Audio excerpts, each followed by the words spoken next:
Helen Redfern. I'm the Group HR Director at Kier. So we are a construction and infrastructure services organisation. We're predominantly UK based with around 11,500 employees. And I'm going to talk today a little bit about our approach to our diversity and inclusion strategy. So for Kier, this is an area of focus. Obviously, the whole ESG agenda for organisations is a key strategy and priority. And I think that COVID has actually accelerated some of the focus on certainly the social elements of that ESG approach, and DNI is a key part to the whole ESG approach.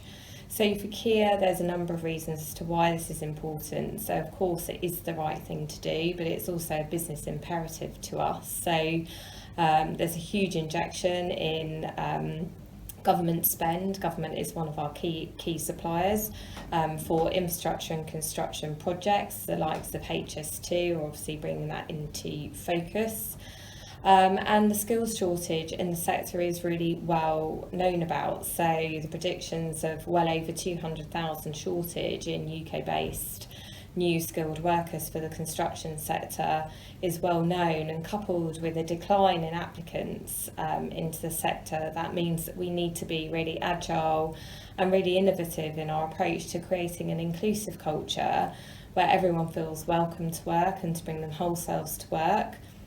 And for us, we need to think about diversity and making ourselves a more diverse organisation where people understand the opportunities that are presented to them of working in what's perhaps in the past been viewed as a somewhat more traditional sector. So first and foremost, the DNI approach is around this being a business-wide issue, not a HR initiative. So for Kier, the whole of the ExCo are completely bought into the need to be more diverse and create an inclusive culture, and the CEO is the overall sponsor, and I think to have that leadership and that sponsorship from the top is absolutely key. One of the first things we decided to do was engage with some external consultants to really hold a mirror up to ourselves around what it was like working in Kier at the moment.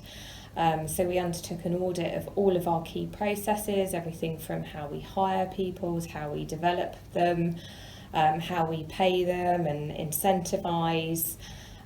We undertook a diversity and inclusion all employee survey, which was completely anonymous and facilitated externally.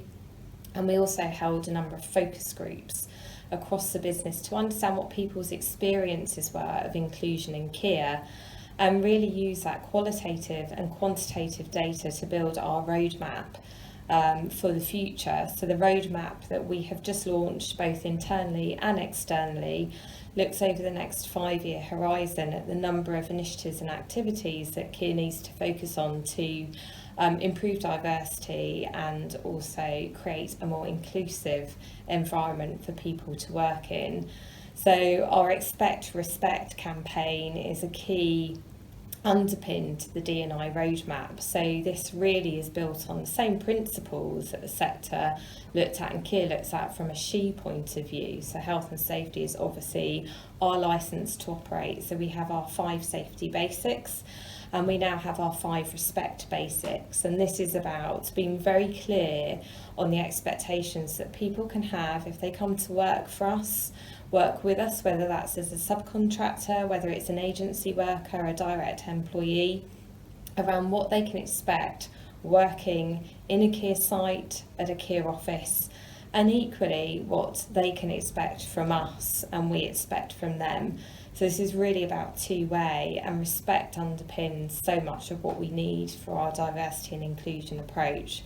There is also a number of other initiatives, everything from how we hire people, so making sure we've got the right people involved on interview and selection panels, upskilling our managers, and this is also looking at an inclusive approach to our wellbeing strategy. So we know that to create a truly inclusive culture, we need to really focus on people's well-being and support that through the various wellbeing initiatives that we have, which we have our mind, body and money strategy, and that's all encompassing. So we're really kind of taking a multifaceted approach to our DNI strategy.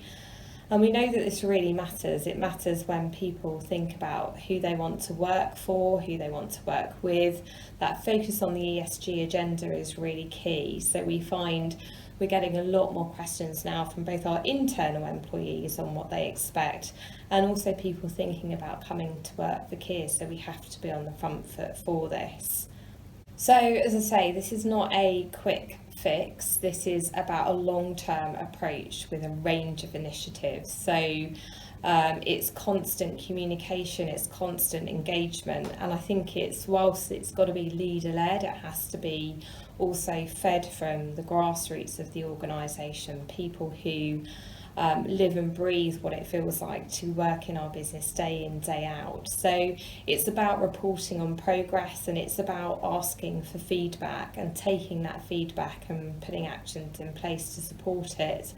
So we have our Kier Inclusion Network, and we also have our sub-networks, so whether that's racial inclusion, whether it's gender inclusion, all employees are invited and welcome to join those networks and participate and give their views and feedback. And we will continue to report to the organisation on the progress that we make. As I say, our clients are really focused on this, including the government, so we'll continue to talk about this. And for me as well, it's really key that we take a sector approach. So we will only become better if the whole sector becomes better. So I'm working at the moment with some of our peers in other organisations to talk about some joined up communications that Kier will undertake with those others in the summer, and then rolling out across the next 6-12 months further communication about the sector, how to attract people in, how to really align what the expectations are when people come to work for us. As I say, a better sector is better for Kier, and it's taking that holistic, joined up approach that will really move the dial and make a difference for us. We also continue to engage with people at all stages, so we're very focused on building career with Kier, and that's about talking to people at a very early age, school age, college age. I've undertaken some of the workshops myself to explain about the various opportunities that are available if people come to work for our business. So I think sometimes the misconception is it's all about having the mucky boots and hard hat, which of course is a really important part of what we do, but there are an array of opportunities that people need their eyes opening to, and it's all of our leaders' responsibility to get those messages out there. We're also very focused on supporting, for example, our prison leavers. So we have a dedicated programme to that, to support people integrating back into the community. And for us, it's just looking at all of those initiatives and making sure that they roll towards our overall ESG strategy, which of course supports our business goals. So I think it is just understanding that it's a multifaceted approach and it is a real business challenge. So whilst HR facilitates and enables some of the actions inevitably, it is about just keeping that drumbeat alive across all of the business. And as I say, it's an imperative for us. We will not continue to win work unless we take this really seriously. So of course it's the right thing to do, but it's also the platform for Kier to be a more profitable and productive organisation in the future. So it's just keeping the regular communication and engagement on this area right at the top of everyone's agenda. So pretty much every ExCo conversation there'll be a discussion about some aspect of DNI, and that will continue to progress across the years ahead.